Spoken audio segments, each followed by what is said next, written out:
जय भीम। नमो साथियों।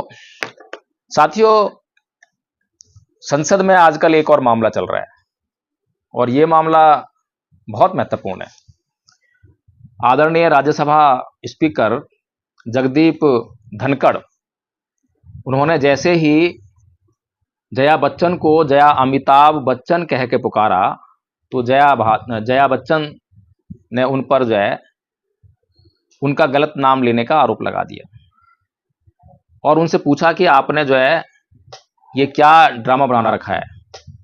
जब से आप लोग सत्ता में आए हैं तब से आपने ऐसा ड्रामा संसद में बना रखा है। उनका आरोप जो था वो बहुत उचित था, सवाल बड़ा उचित था। ये आरएसएस जो है, आरएसएस के द्वारा संचालित सरकार है। आरएसएस मनुस्मृति को लागू करना चाहती है और मनुस्मृति यह कहती है कि एक महिला को बचपन में अपने पिता के अधीन रहना चाहिए, जवानी में अपने पति के अधीन रहना चाहिए और बुढ़ापे में अपने पुत्र के अधीन रहना चाहिए। मनुस्मृति महिलाओं की आजादी को पूरी तरह से समाप्त कर देती है। बचपन, जवानी, बुढ़ापा रह के आ गया, उसके बाद मरना है। तो ये जो साजिश है,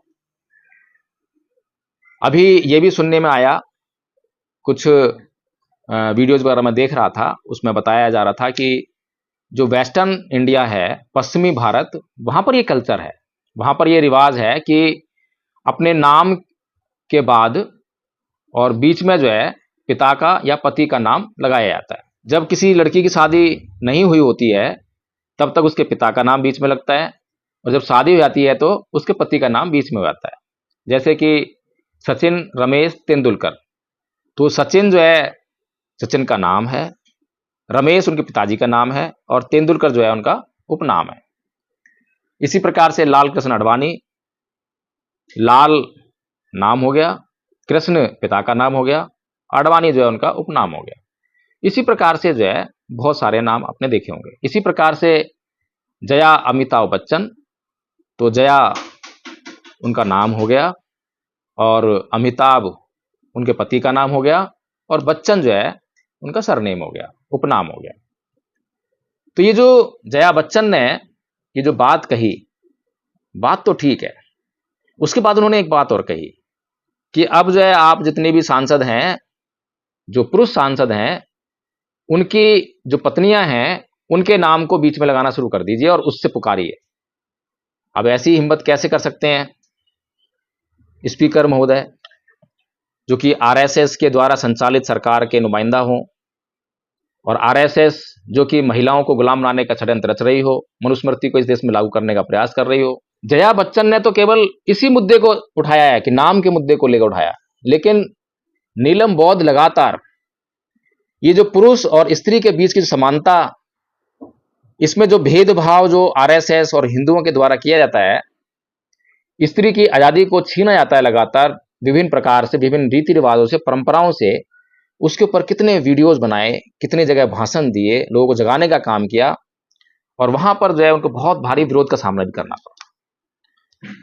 आरएसएस के लोग बहुत बड़ा विरोध करते हैं, हिंदुओं से बहुत तगड़ा विरोध सामने आता है, प्रकट होता है। नीलम बौद्ध खाली ये नहीं कहते हैं कि आप नाम में समानता रखिए, नाम में भी समानता होनी चाहिए। उसके अलावा जितना भी साजो श्रृंगार, जया बच्चन का तो उस तरफ ध्यान भी नहीं गया होगा। मैं इस वीडियो के माध्यम से जया बच्चन जी आपको ये मैसेज देना चाहता हूं, आपने अगर इतना सोच लिया है और आप अगर स्त्रियों की आजादी की बात करना चाहती हैं तो थोड़ा सा और सोचिए। और इस देश में ऐसे रीति रिवाज और ऐसी परंपराएं भी हैं जहां पर एक स्त्री को शादी होने के बाद यह प्रतीकों को धारण करना पड़ता है जिससे कि वो दिखाई दे कि वो शादीशुदा है। जैसे कि आपके नाम से ये पता लगता है कि हाँ आप शादीशुदा हैं, या आपके ऊपर आपके पिता का आधिपत्य है, यानी कि आप स्वतंत्र नहीं हैं, यानी किसी ना किसी के आधिपत्य में हैं, यानी पिता के या पति के। तो इसी प्रकार से जो साज श्रृंगार है, जैसे कि सिंदूर लगाती हैं महिलाएं, बिंदी लगाती हैं महिलाएं, नाक में नथ पहनती हैं, कानों में कुंडल पहनती हैं, पैरों में पाजेब पहनती हैं, हाथों में चूड़ियां पहनती हैं, गले में मंगलसूत्र पहनती हैं। ये सब जो सामान जो पहनती हैं, हिंदुओं में इनको सुहाग की निशानी कहा जाता है। सुहाग की निशानी मतलब ये सुहाग यानी कि शादी होने का प्रतीक है कि ये स्त्री जो है विवाहिता है, शादीशुदा है। लेकिन वहीं हिंदू पुरुष के ऊपर ऐसा कोई भी आपको साजो सामान दिखाई नहीं देता जिससे ये दिखाई देता हो कि हाँ ये पुरुष भी शादीशुदा है। तो अब इस वीडियो के माध्यम से मैं केवल इतना ही कहना चाहता हूं, बहुत लंबा वीडियो नहीं बनाऊंगा इसको, जो है बहुत शॉर्ट में ये कहना चाहता हूं कि आप अब एक आंदोलन चलाइए, एक अभियान चलाइए। आपकी आवाज संसद के माध्यम से न केवल पूरा भारत सुनता है बल्कि विदेशों में भी सुना जाता है। अगर आप ये अभियान चलाएंगी तो भारत की महिलाएं जो हिंदू धर्म की गुलाम हैं उनको आजादी मिलेगी। और ये कार्य इतना आसान नहीं है, ये कार्य बड़ा मुश्किल है, क्योंकि जब किसी व्यक्ति ने जब उसको गुलाम बना के रखा हो और उसने उस गुलामी को स्वीकार कर लिया हो तो परिस्थितियां और भी भयंकर हो जाती हैं, फिर उसको गुलामी से बाहर निकलना बड़ा मुश्किल होता है। तो ये प्रश्न जो आपने किया, लेकिन कितनी महिलाएं ये प्रश्न करेंगी कि मेरे नाम के आगे मेरे पति का नाम मत लगाइए, पहली बात। दूसरी बात, जो मैं बता रहा हूं कि ये साजो श्रृंगार है, अगर आप इसकी आवाज उठाएं, पहली बात तो मुझे लगता नहीं है कि आप आवाज उठाएंगी, लेकिन अगर इसकी आवाज उठाती हैं तो कितनी महिलाएं आपके कहने पर सिंदूर लगाना छोड़ेंगी, मंगलसूत्र पहनना छोड़ेंगी, कुंडल पहनना छोड़ेंगी, नथ पहनना छोड़ेंगी, पाजेब पहनना छोड़ेंगी, चूड़ियां पहनना छोड़ेंगी।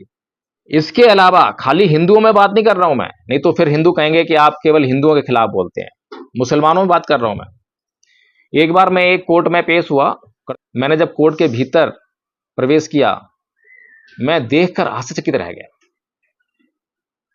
महिला जज अपनी कुर्सी पर बैठी थी और पूरा जो उनका वो होता है ऊपर से लेकर जिस तरह से ऐसे सिर्फ चेहरा दिखाई दे रहा था। अगर उसका बस चलता तो शायद चेहरे पर भी वो पर्दा डाल लेती,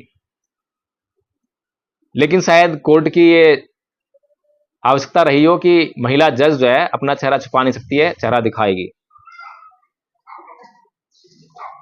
मुझे वहां पर उसको देखकर यह समझ में आ गया कि जब इतनी पढ़ी लिखी महिला अपनी गुलामी को नहीं समझ पा रही है कि ये जो पर्दा है, बुर्का है, इसके माध्यम से पुरुषों की गुलामी मुझे सहन करनी पड़ रही है, ऐसा कोई भी वस्त्र पुरुषों को पहनने के लिए मजबूर नहीं किया जाता।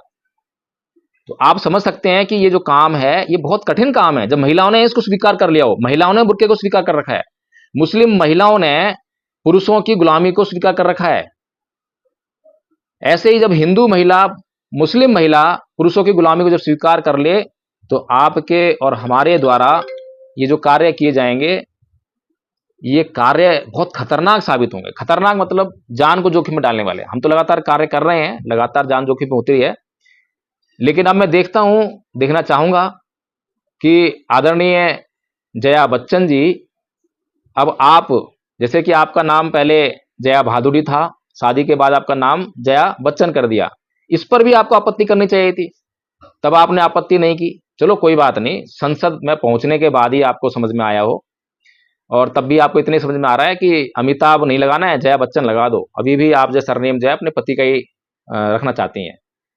समानता अगर मांग रही हैं तो समानता को पहले समझने का काम कीजिए कि समानता होती क्या है। समानता होती है जहां पर असमानता का एक भी तत्व मौजूद ना हो। ऐसा नहीं है कि ये वाली समानता तो ठीक है, ये वाली नहीं, ये वाली मैं गुलामी सहन कर लूंगी, गुलामी ढो लूंगी, तो ऐसा नहीं होना चाहिए।